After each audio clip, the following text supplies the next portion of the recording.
The city of Centauri 5 never slept.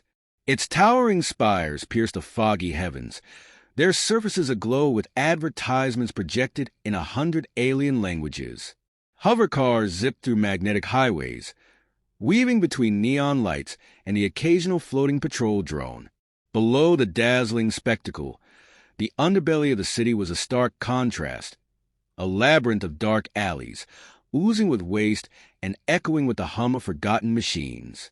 It was here, in this bustling chaos, that Kretzo lived, a creature so grotesque that even the most open-minded alien species found it hard to look at for long.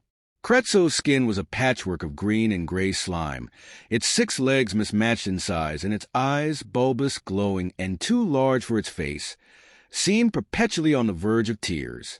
Its whimpering sounds resembled the grinding of metal, a noise so grating that even Centauri's infamous street vermin avoided it. The Cluctor family, one of Centauri 5's wealthiest inhabitants, owned Kretzo. Owned was perhaps too generous a term. The creature was more an afterthought to them than a true companion. The Cluctors, like many rich families in the galaxy, had purchased Kretzo on a whim during a lavish vacation to the remote moon of Draxum 4. There, the last remnants of Kretzo's species, the Elvarkians, had been sold off as exotic pets. For the Cluctors, Kretzo was nothing more than a novelty item, an ugly, pathetic thing to parade in front of their equally wealthy friends. "Look at this monstrosity," cried Glak Cluctor the father during one of their infamous dinner parties. His gelatinous body jiggled with laughter as he gestured to the corner where Kretzo huddled. "Isn't it hideous? Best 50 credits I've ever spent." The guests chuckled politely, careful not to offend their host. One guest, a 3-eyed alien from the Aquarius system, leaned closer for a better look. "Does it do anything?" "Oh, it tries," said Jorina, Glak's wife, her shimmering scales catching the light. "Sometimes it whimpers or fetches a stick, but mostly it just sits there like the ugly lump it is." They all laughed again. Kretzo's bulbous eyes darted between them, desperate for affection or even acknowledgement. But the Cluctor's laughter only grew louder, drowning out its faint, pitiful cries. When the party ended, and the guests had left, Kretzo was tossed back onto the streets. The Cluctors couldn't be bothered to keep it inside. Its presence ruined the pristine look of their penthouse. Kretzo had learned to navigate Centauri 5's underbelly, scavenging for scraps and curling up in damp corners to avoid the harsh gaze of passerby. Tonight, as the neon lights of the city flickered overhead, Kretzo wandered further than usual. Hunger gnawed at its belly, and the moldy piece of bread the Cluctors had thrown at it hours ago was long gone. The streets were unusually quiet, save for the distant hum of machinery. As Kretzo turned a corner, it stumbled into a vast junkyard, a forbidden zone marked by towering fences and flickering warning signs in countless languages.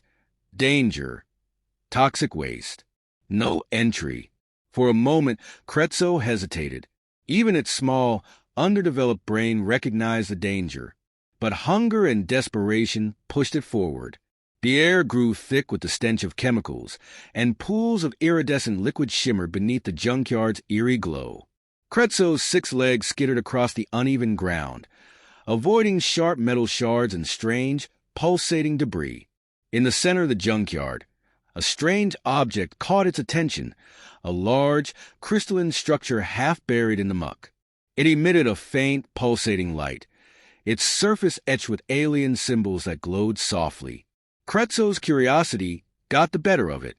It approached the crystal cautiously, its bulbous eyes reflecting the light.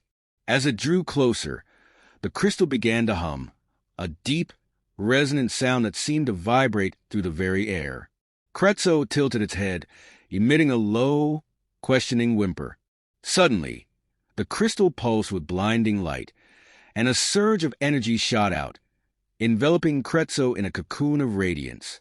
The creature yelped, its slimy body convulsing as the energy coursed through it. The symbols on the crystal began to shift and rearrange, as if responding to Kretzo's presence. For what felt like an eternity, Kretzo was suspended in the glow. Memories, both its own and others it couldn't comprehend, flashed through its mind.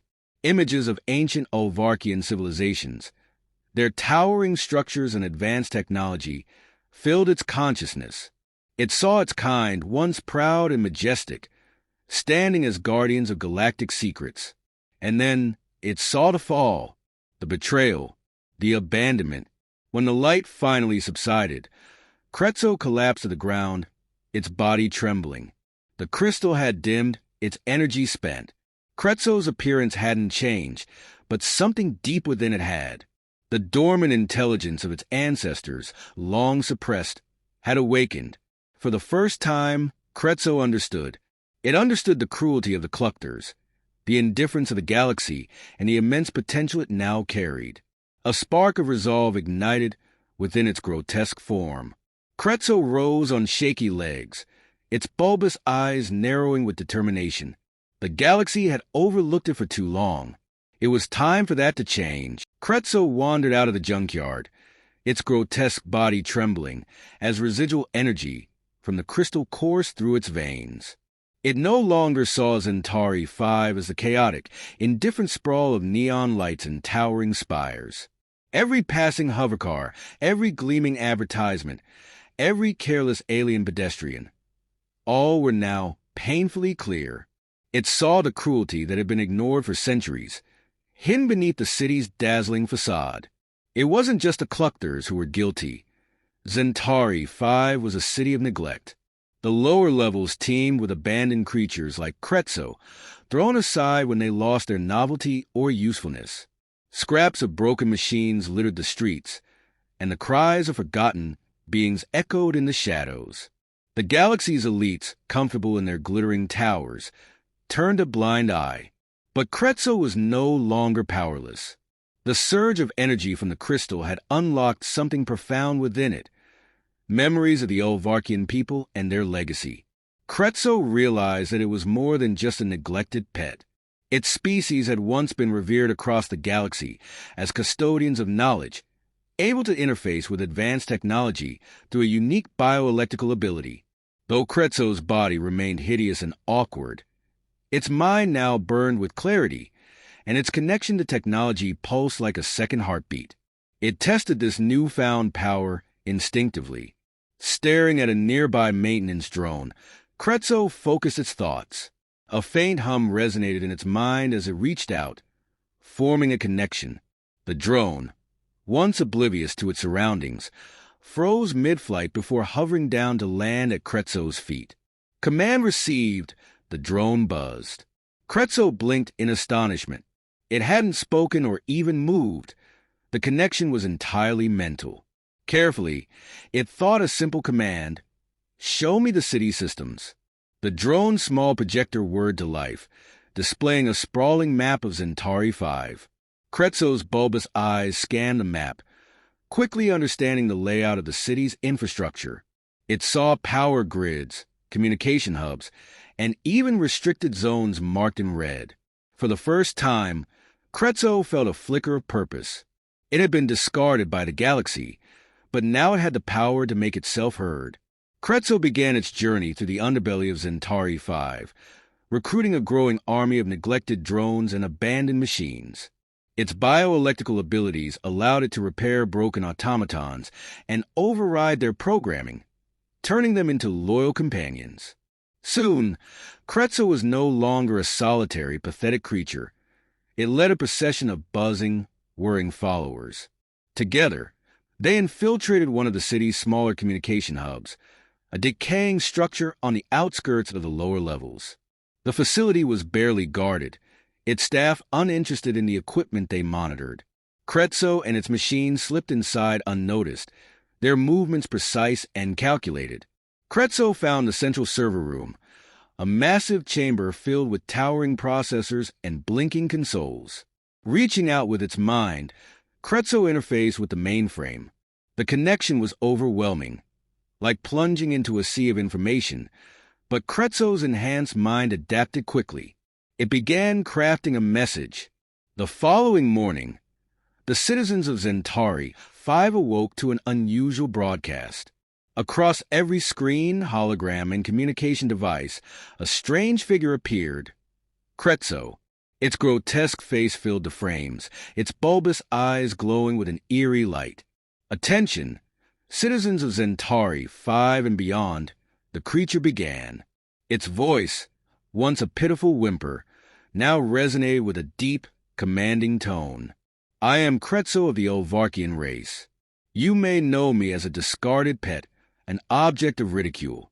But today, I reclaim my identity and I demand justice. The broadcast shifted, showing images of Centauri 5's lower levels.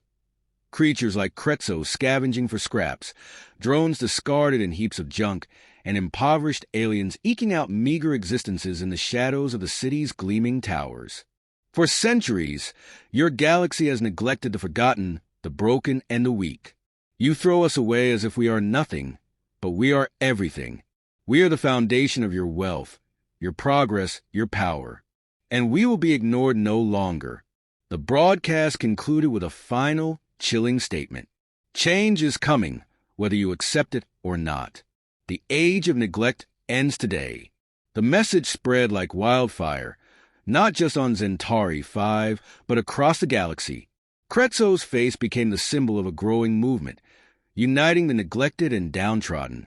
From the slums of other planetary metropolises to the outer colonies forgotten by galactic authorities, beings who had long suffered in silence began to rise up. For the elites of Centauri 5, the message was a direct threat. The Cluctors, sitting in their pristine penthouse, watched the broadcast in stunned silence. Is that Kretzo? Jorina whispered, her voice trembling. Glack slammed his fist on the table. Impossible. That thing couldn't even fetch a stick properly. How could it? It's not the same, interrupted their eldest son, Vrak, who had been following the news closely. Whatever happened to it, it's not just some dumb pet anymore.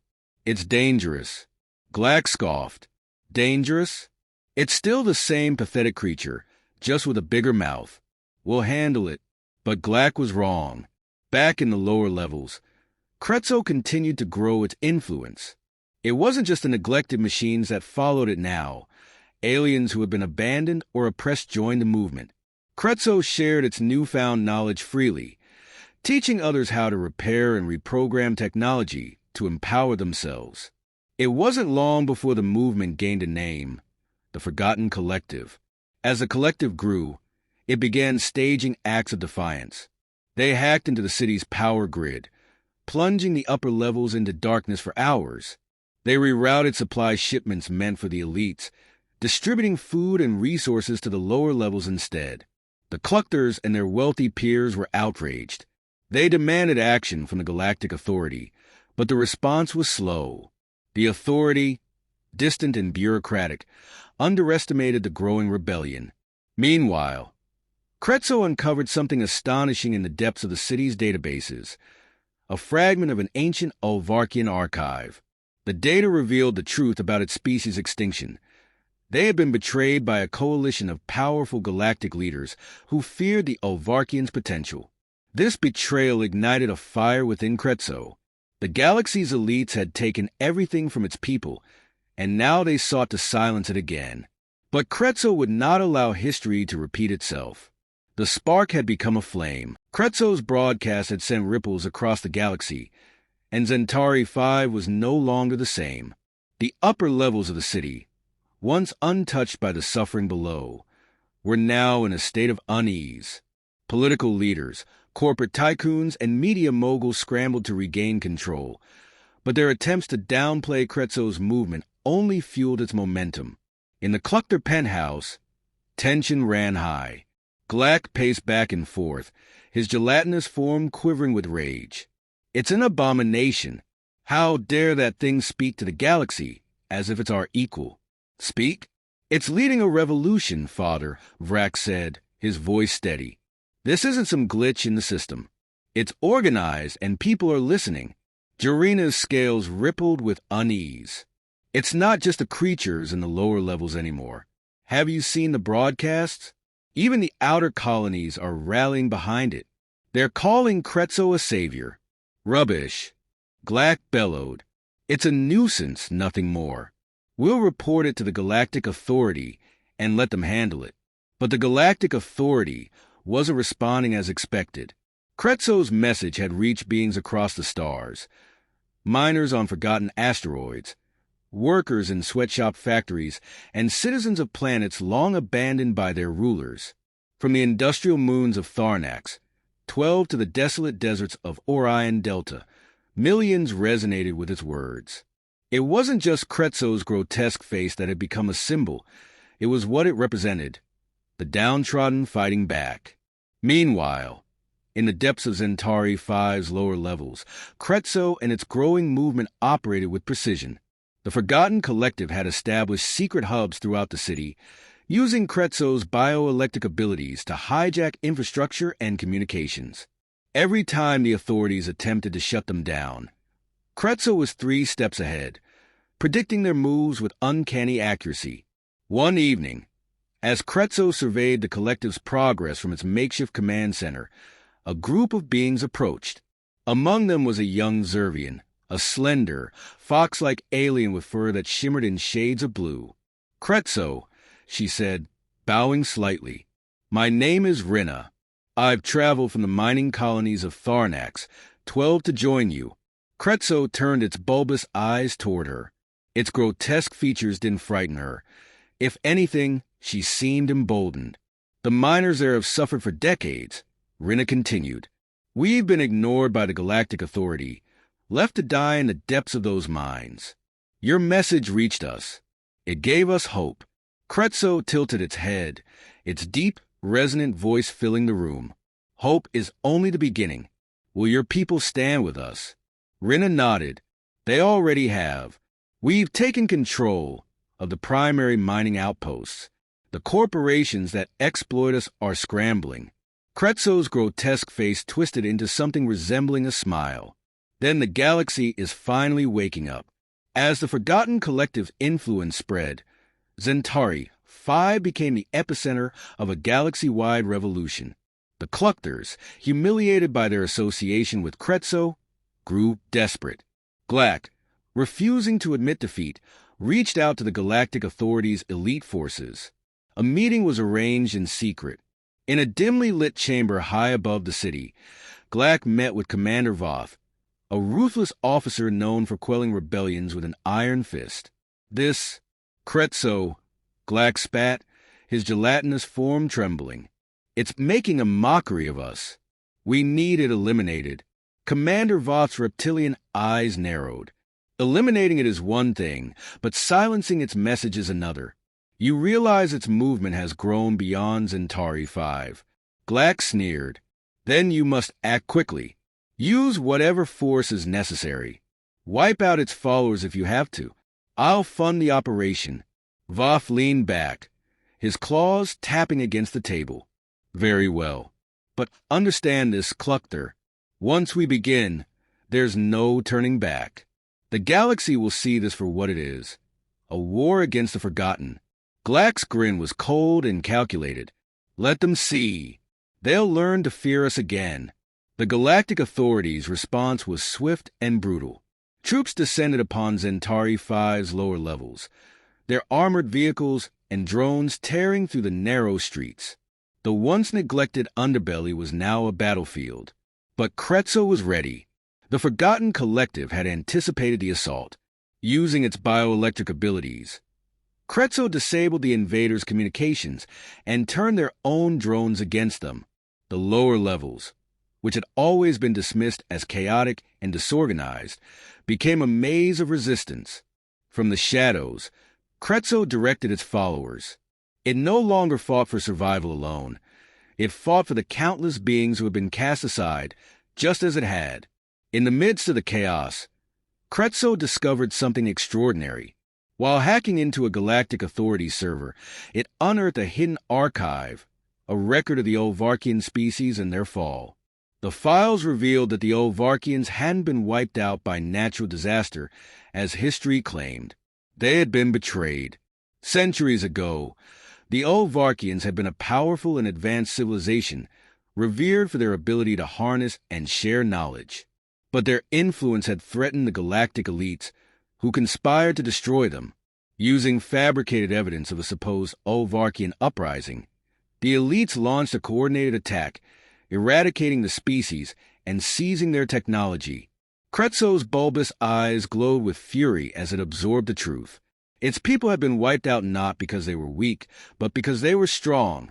The same elites who had destroyed its ancestors now sought to crush the forgotten collective. But Kretzo would not let history repeat itself. The turning point came during a massive rally in Centauri 5's lower levels. Thousands gathered to hear Kretzo speak, their voices echoing through the city's underbelly. Holographic projectors displayed Kretzo's grotesque form towering above the crowd. "My people were destroyed because they dared to challenge the powerful," Kretzo declared, its voice resonating with a mix of pain and defiance. "They tried to erase us from history, but I am still here, and I will not let them erase any of you." The crowd erupted in cheers, their chants shaking the very walls of the city. "Today we stand united, not as the forgotten, but as the future. Together, we will rewrite this galaxy's story." The rally was broadcast across the galaxy, and the message was clear. The Forgotten Collective was no longer a fringe movement. It was a force to be reckoned with. As Kretzo's influence spread, cracks began to form in the Galactic Authority's facade. Some troops refused to fight, defecting to the collective side. On distant planets, workers and citizens rose up, inspired by Kretzo's words. The Cluctors, now despised even among their peers, were left isolated and vulnerable. Their attempts to regain control only deepened their humiliation. In the depths of Centauri 5, Kretzo stood at the forefront of a revolution that was reshaping the galaxy. What had started as a neglected creature's desperate cry for attention had become a movement that would change history forever.